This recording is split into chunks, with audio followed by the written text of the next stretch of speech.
የባህር ትራንስፖርት የዓለም አቀፍ ንግድና ኢኮኖሚ የጀርባ አጥንት ነው። ከ80% በላይ የሚሆነው የዓለም አቀፍ ንግድ ዛሬ በባህር ላይ የሚደረግም ነው።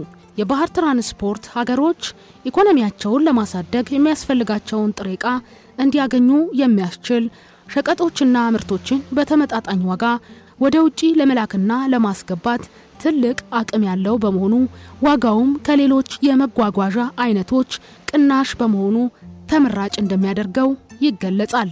ነዳጅ ቆጣቢ፣ ቀልጣፋ የረጅም ርቀት ትራንስፖርት ማቅረብ መቻሉ የዓለም ኢኮኖሚ ማዕከል እንዲባል አድርጎታል።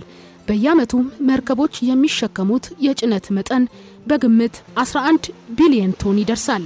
የባህር ትራንስፖርት ዕቃዎች ከተመረቱበት ቦታ ወደ መጨረሻው ፍጆታ ወይም ደግሞ ወደሚጠቀሙት ሰዎች ለማዛወርም ለዘመናዊ ህይወት መሰረት ነው። ከባቡር ከመንገድ ወይም ከአየር ትራንስፖርት ባነሰ የጥገና ወጪ ጋር ሲነጻጸር የበለጠ ወጪ ቆጣቢ፣ ብዙ ዕቃዎችን ለማጓጓዝ የተሻለ ሲሆን ለአካባቢ ተስማሚ፣ አነስተኛ ነዳጅን መጠቀሙ የደህንነት ዋስትናዎችም ይኑረው እንጂ ግን የባህር መጓጓዣው ትልቁ ኪሳራ ዕቃውን ለማጓጓዝ የሚፈጀው ጊዜ ነው።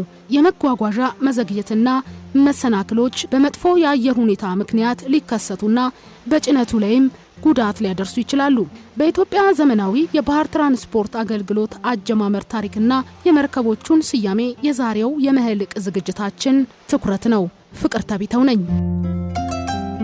በኢትዮጵያ ዘመናዊ የትራንስፖርት አገልግሎት መስጠት ከጀመረ ብዙ ዓመታትን ያህል አስቆጥሯል። በመጀመሪያም የኢትዮጵያ ንግድ መርከብ ድርጅት መጋቢት 1 ቀን 1956 ዓ.ም በብር 50,000 መነሻ ካፒታል የተቋቋመ ሲሆን ይህ ማለት ለኢትዮጵያ ዘመናዊ የባህር ትራንስፖርት አገልግሎት ዘርፍ የመሰረት ድንጋይ የተጣለበት ነበር ማለት ይቻላል። የንግድ መርከብ ሲቋቋም የአሜሪካ ታወርስ ኢንቨስትመንት 51% እንዲሁም የኢትዮጵያ ንግድ ባንክና የገንዘብ ሚኒስቴር ደግሞ 49% ድርሻ ነበራቸው። መጋቢት 18 ቀን 1956 ዓ.ም የድርጅቱ ካፒታል ወደ 375,000 ብር እንዲያድግ ተደረገ። በዚህ ጊዜ ነበር የመጀመሪያዎቹ 3ቱ መርከቦች ማለትም ንግስት ሳባ፣ የይሁዳ አንበሳና ላሊበላ የተባሉ መርከቦች የተገነቡት። በዚህ መሰረት ድርጅቱ በእነኚህ 3 መርከቦች በ1958 ዓ.ም ስራውን ጀመረ። ድርጅቱ በ1959 ዓ.ም በ1960ና በ1961 ዓ.ም አዶሊስ፣ ጣና ሐይቅና አሸንጌ የተባሉትን ተጨማሪ መርከቦች በመግዛት አስተማማኝ መሰረት ጥሎ እድገቱን ቀጠለ።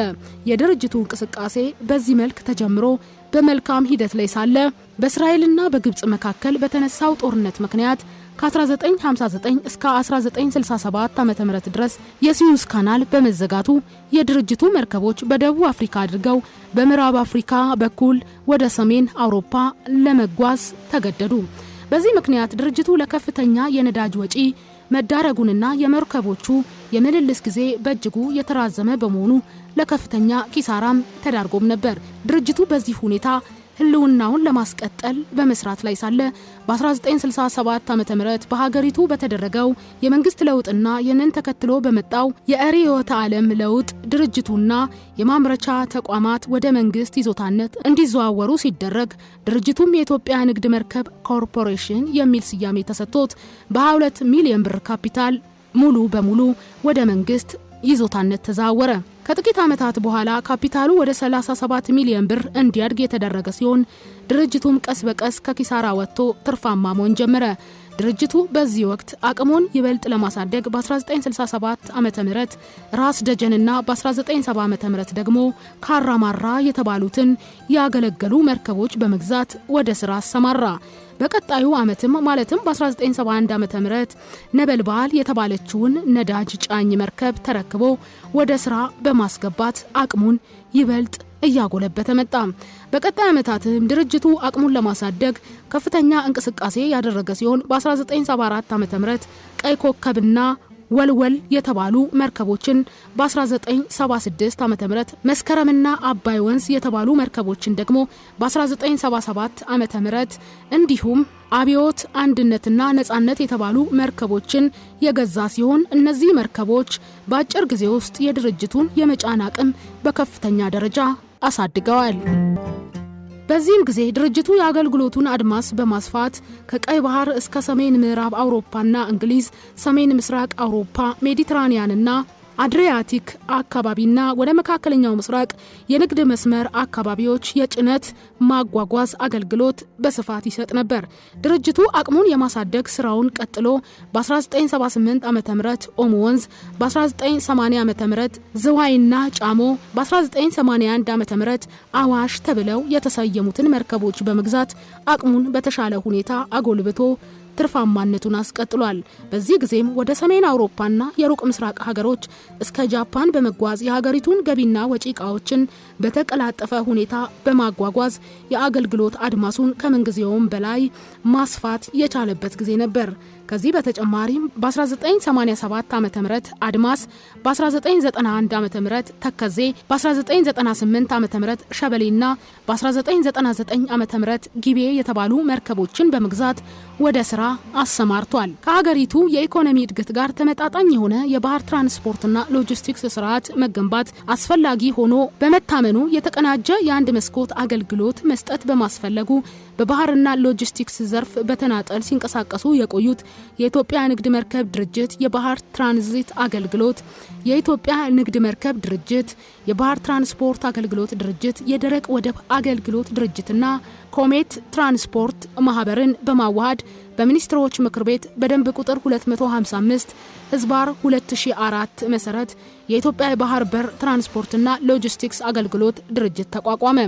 ድርጅቱ ሲቋቋም የተፈቀደው ካፒታሉ 3.7 ቢሊዮን ብር የነበረ ሲሆን ይህ የማቋቋሚያ ካፒታል በድጋሜ በሚኒስትሮች ምክር ቤት ተሻሽሎ ሚያዝያ ወር 2008 ዓ.ም ከነበረበት ብር 3.7 ቢሊዮን ብር ወደ 20 ቢሊዮን ብር እንዲያድግ ተደርጓል።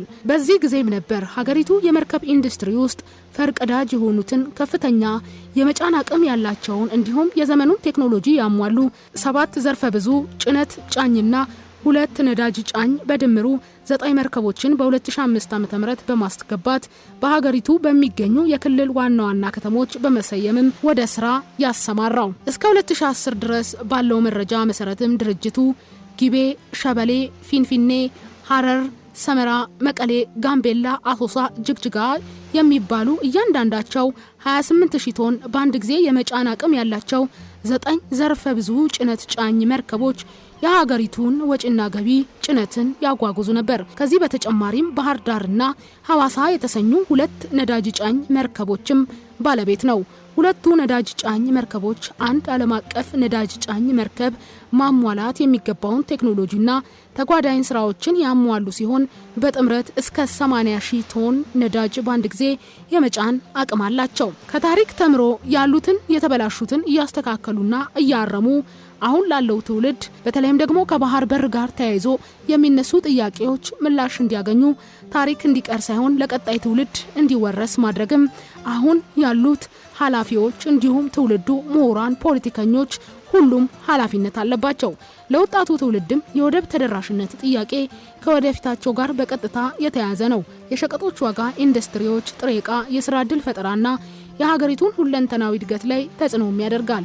በራሷ የምትተማመን የበለጸገችና ተደማጭነት ያላት ኢትዮጵያን ለመገንባት ህዝቡ ከሌላው ዓለም ጋር ለመገናኘት የሚያስፈልጋትን የሎጂስቲክስና ኢኮኖሚ መግቢያ መንገዶችን ማረጋገጥ ያስፈልጋል።